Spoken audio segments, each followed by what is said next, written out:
Hello friends, আজ হঠাৎ করে ইউএসএ ভিজিটের কথা খুব মনে পড়ছে, তাই চলে এলাম তোমাদের সাথে সেই সময়কার কিছু মুহূর্ত শেয়ার করে নেব বলে। আমরা ইউএসএ পৌঁছেই প্রথমে চলে গেছিলাম নায়াগ্রা সিটিতে নায়াগ্রা ফলস দেখব বলে। যেদিন আমরা পৌঁছই সেদিন আমরা নায়াগ্রা ফলস পুরোটা দেখতে পাইনি। একটু নায়াগ্রা স্টেট পার্ক ঘুরে দূর থেকে আমার স্বপ্নের নায়াগ্রা ফলসের মেড অফ মিস্টটা দেখে মনটা না সত্যি খুব জুড়িয়ে যাচ্ছিল। মনে হচ্ছিল আমি আমার স্বপ্নের একদম কাছে পৌঁছে গেছি, আমার স্বপ্ন আজ বাস্তবে রূপান্তরিত হয়েছে। তারপর সারাদিন ট্রাভেল করে আসার দরুন আমাদের সবারই প্রচণ্ড খিদে পেয়ে গেছিলো। তাও আমার মা বাবা আমার মন রাখার জন্য হাসি মুখে পোজ দিয়েছে। তারপর আমরা চলে যাই ওখানকারই একটা কাছের ইন্ডিয়ান রেস্টুরেন্টে। বেসিক্যালি ওখানে হায়দ্রাবাদি বিরিয়ানি হাউস ছিল ওটা একটা।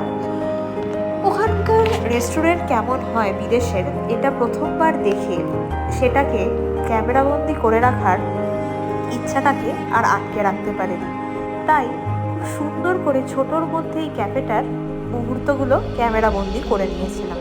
তারপর আমরা অর্ডার করি চিকেন 65, হায়দ্রাবাদি চিকেন বিরিয়ানি, বিজয়বাড়া বিরিয়ানি এবং মায়ের জন্য অর্ডার করে রুটি এবং চিকেন কষা। প্রসঙ্গত জানিয়ে রাখি, আমার মা কিন্তু বিরিয়ানি খান না এবং তার সাথে যথারীতি সাউথ ইন্ডিয়ান বিরিয়ানির সাথে কিন্তু রায়তা দেয়। খাবারগুলো অসাধারণ ভালো ছিল। তারপর আমরা একটু নায়াগ্রা সিটির রাস্তায় হাঁটাচলা করছিলাম। এখন কিন্তু রাত 8টা বাজে, কিন্তু দেখো বাইরে থেকে দেখে মনে হচ্ছে এখন সবে বিকেলবেলা। তারপর একটু রাস্তায় হেঁটে আমরা বাড়ি ফিরে আসি। টাটা, আবার দেখা হবে পরের কোনো ব্লগে। টাটা।